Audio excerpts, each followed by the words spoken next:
구제라는 것이 무엇일까요? 구제를 영어로 almsgiving이라고 하는데 이 영어는 헬라어 엘레모시네라는 것에서 기인한 것입니다.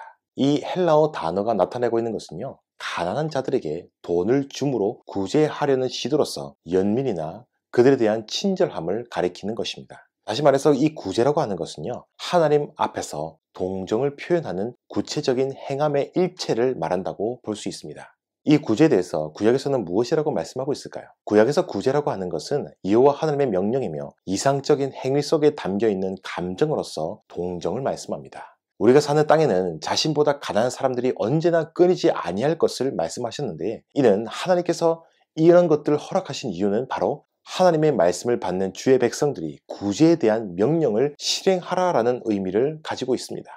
땅에는 언제든지 가난한 자가 그치지 아니하겠으므로 내가 네게 명령하여 이르노니 너는 반드시 내 땅의 안에서 내 형제 중 곤란한 자와 궁핍한 자에게 내 손을 펼칠지라 라고 말씀합니다. 때로는 구제라는 것이 권면만이 아니라 가난한 자들에게 대한 개인적인 관심을 가지는 것의 필요성으로 말씀되기도 합니다. 구약의 개념들이 중간기를 거치면서 이 구제하는 것을 통해서 자신의 죄가를 없애는 효과가 있으며 어려울 때 하나님의 은총을 확보하게 하는 의의 수단이 되기도 하였습니다. 하지만 신약시대에 와서는요, 유대인들 사이에 구제하는 것을 종교적인 의무 가운데에 가장 으뜸되는 것으로 여겼습니다.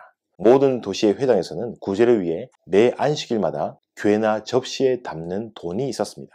초대교회 집사들을 선출한 것은 이 구제금을 공정하게 분배하려는 의도에서 이루어진 것이었습니다. 그렇게 함으로 가난한 자들의 궁핍한 것이 충족되었다고 합니다. 그러면 성경에서 나온 이 구제를 어떻게 실행해야 할까요? 마태복음 6장에서는 예수님의 산상수훈이 등장하고 있습니다. 예수님께서는 구제를 하기는 하되 올바른 동기에서 할 것을 말씀하셨습니다. 구제할 때는 외식하지 말고 사람들에게 영광 받으려고 자신을 드러내지 말라고 말씀하셨습니다. 오른손이 하는 것을 왼손이 모르게 은밀하게 하라라고 말씀하셨습니다. 그렇게 하면 은밀한 중에 보시는 하나님 아버지께서 갚아주실 것이라고 말씀하셨습니다. 그리고 주는 것이 받는 것보다 복이 있음을 기억하고 행하라고 하셨습니다. 바로 이런 내용들이 구제에 대한 것이고요, 구제를 행하는 방법에 관한 것입니다. 그러면 이제 우리는 본격적으로 질문에 들어갈 것입니다. 우리는 왜 구제해야 하는 것입니까? 구제에 대한 의미를 넘어서서 구체적인 동기가 우리 가운데 필요할 것 같습니다. 이것에 대한 성경의 대답이 바로 오늘 우리가 읽은 누가복음 10장 착한 사마리아인의 이야기입니다.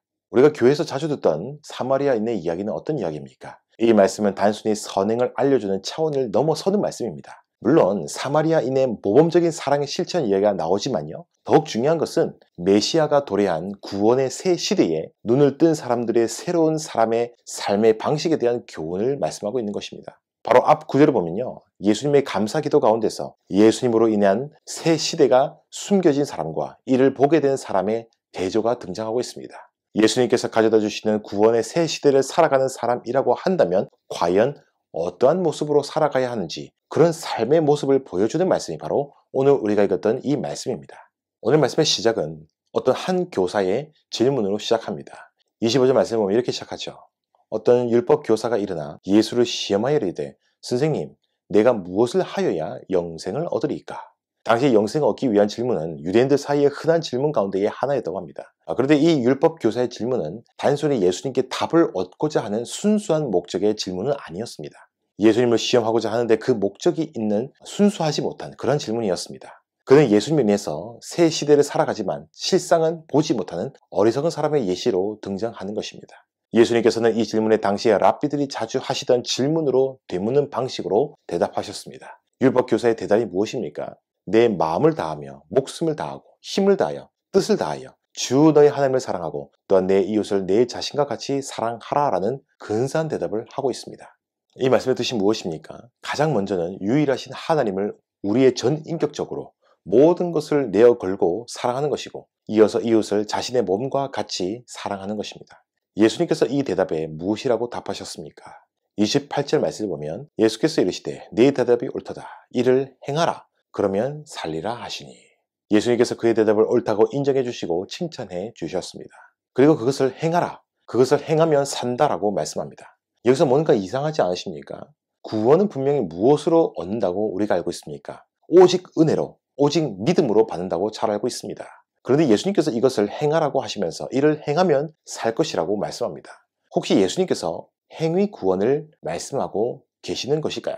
25절 말씀을 보시면 율법 교사가 예수님께 질문을 하면서 무엇을 행해야 영생을 얻으릴까? 라고 질문합니다. 여기서 영생을 얻는다라고 하는 표현을 원어에 근거하여 직역을 하면 영생을 상속하리까? 라고 번역이 가능합니다. 상속한다라는 말은요, 행위의 보상이 아닙니다. 전적으로 하나님의 은혜로 주어지는 선물을 뜻하는 것입니다. 율법 교사는 자신은 모르게 이런 의미의 표현을 사용하고 있는 것입니다. 예수님께서 하신 말씀은 단순히 어떠한 것을 행해야 구원을 얻을 수 있다는 행위 구원을 말씀하는 것이 아닙니다. 영생의 선물을 상속받게 될 자의 삶이 전인격적으로는 위로는 하나님을 전심으로 사랑하고 옆으로는 이웃을 자신처럼 사랑하는 것임을 말씀하는 것입니다. 다시 말해서 궁극적으로 영생을 얻을 자의 삶은 사랑을 실천하는 자의 삶이라는 사실입니다. 이것은 다른 성경의 가르침과도 일치하는 것입니다. 이름으로 하나님의 자녀들과 마귀의 자녀들이 드러나나니 무릇 의를 행하지 아니한 자나 또한 그 형제를 사랑하지 아니한 자는 하나님께 속하지 아니하니라 라고 말씀합니다.